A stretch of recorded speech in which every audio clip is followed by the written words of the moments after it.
All right. So, Joda, as an organizational leader or department head, I've had to unfortunately deal with multiple employees passing away over the years.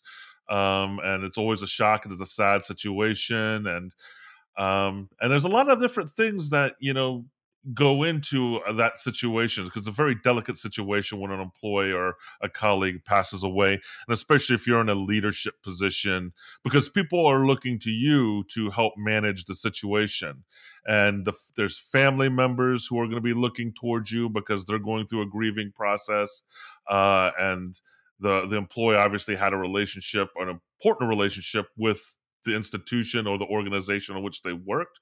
So that's an important point to keep in mind. And then the staff also have relationships with the person who's passed away, and they have grieving and emotional things to work through as well when something like this happens. So, it's not something they teach a class on. If you go get your MBA or your degree in nonprofit management or higher education leadership, there's no class, managing death 101.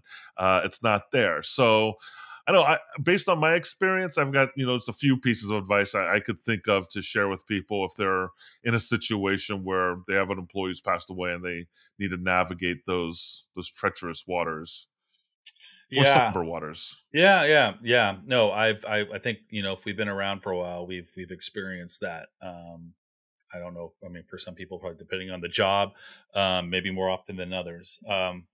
And it's interesting because I'm wondering, like in the past, if that was even within the realm of an organization, to even kind of give a shit. I mean, 20, 100 years ago, when my grandmother was born, Yeah, yeah, there yeah. were organizations like even someone died, on the conveyor belt. I mean, unfortunately, under certain circumstances, it was literally brushed under the table to some degree, and we Well, I expect a think, lot.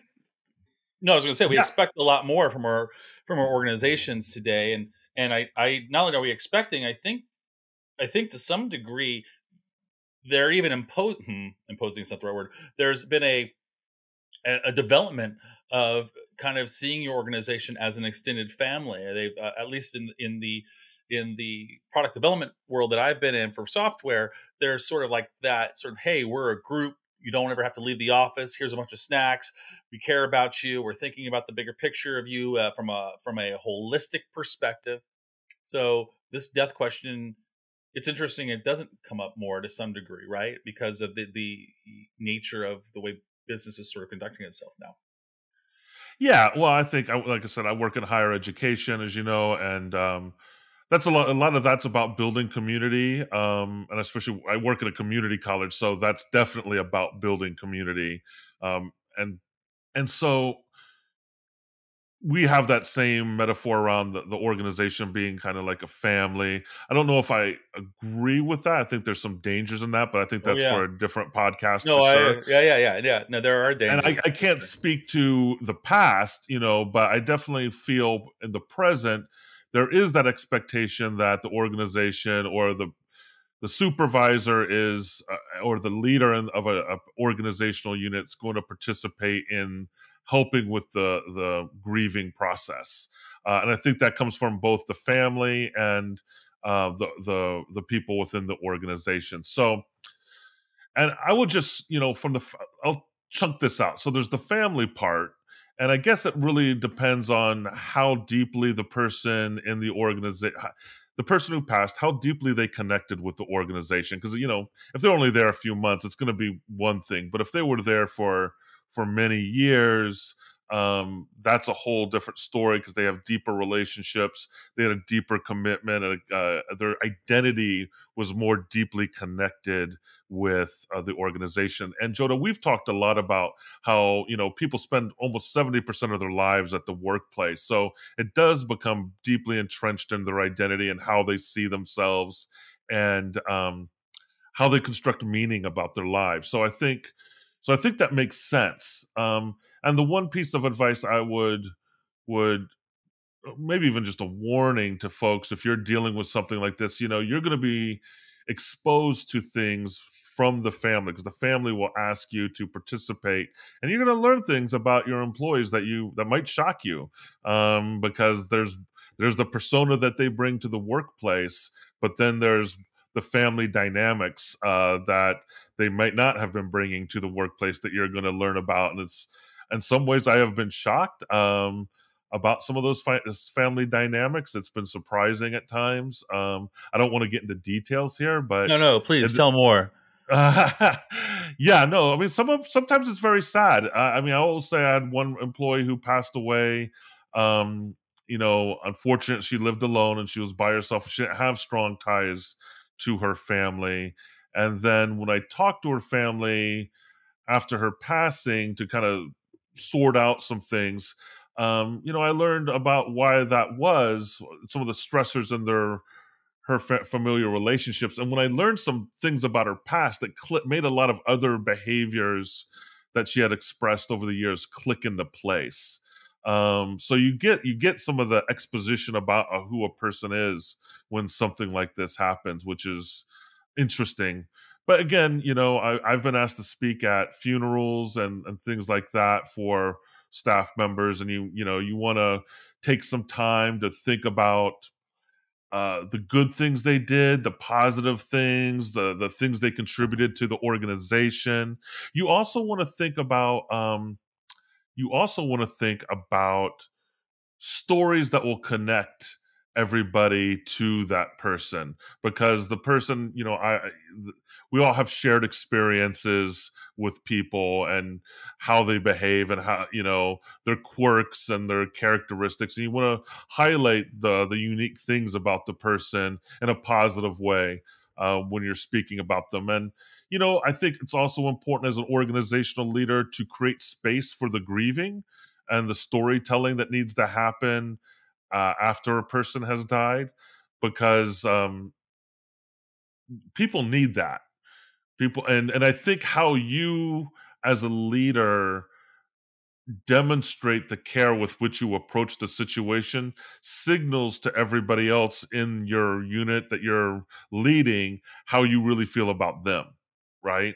Because if they see you dismissing somebody and just kind of walking away after someone's passed, they're gonna say, well, damn, Dan doesn't really give two whacks about me, right? Or anybody. So you really do need to demonstrate. It's kind of that leadership walking the walk, right? You want to show that people are valued and that you care about them and that there's purpose to the work that they're contributing to your organization.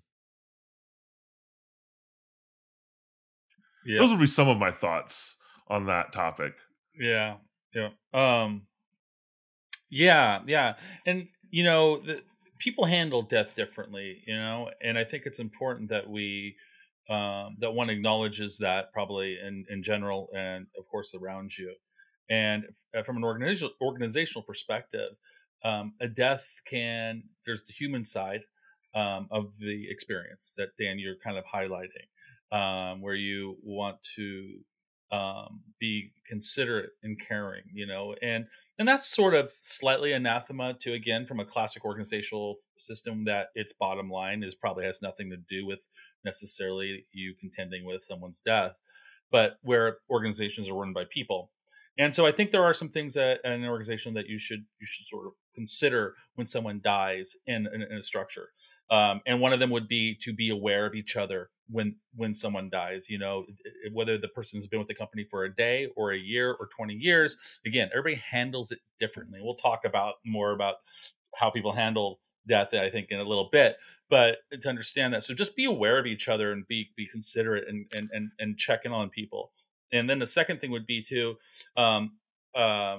accept that work may be affected from a manager perspective, right? I mean, the work's going to be kind of affected, and be willing to accept that a little bit. To Dan's point, you've definitely got to contact the deceased family if they die on premises. That goes without saying. Yeah. Well, who knows, right? Again, I mean, back in 1920, I'm sure a body just kind of disappeared sometimes, and he was like, "Where's Bill? I don't know. He was on the." And then Dan, as a leader, you often need to attend or organize a memorial service, and it might be separate from the one that the family's holding. But internally, you might do some remembrance of people, because if you don't do that, and like I said, if you are, let's just say that you are evil and you don't have a soul and don't have a heart, do it anyways, because you need to at least let the people grieve. Let them know. If you don't, at least let them think that you care. You can definitely start to lose people's enthusiasm right? about the company and about you as a leader. So I'm hoping you have a heart, but those are kind of some things to think about. Yeah, and I think to that point, the memorial service is important, in having that space even at the workplace that's separate from the family, and to attend the funeral if you can. And sometimes, again, the family, if the person had a really deep connection to the organization, it was very meaningful to them, which can happen in the nonprofit sector, because people aren't motivated just by money to be working in education in a nonprofit. There's kind of a spiritual, personal mission for them often. And so there's a much deeper connection than, say, if somebody's working at, I hate to use this as an example, but, working at 7-Eleven, right? We're working as a cashier. That still might be very meaningful to them, but it's probably not the same as if somebody's working with the homeless, or teaching people, or tutoring folks and stuff like that. And I think the other point is, besides the memorial and making that space and giving people a chance to share stories and listen,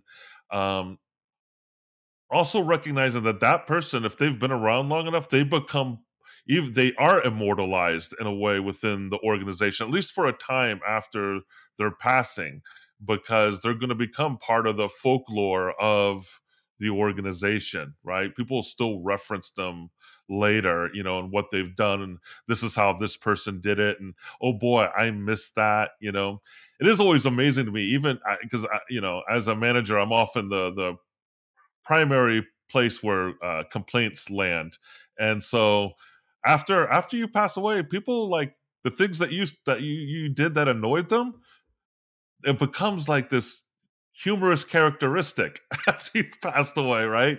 It's an interesting phenomena to see that change, and the way they talk about, people talk about people who've passed is very different than when when they're alive sometimes. That's right.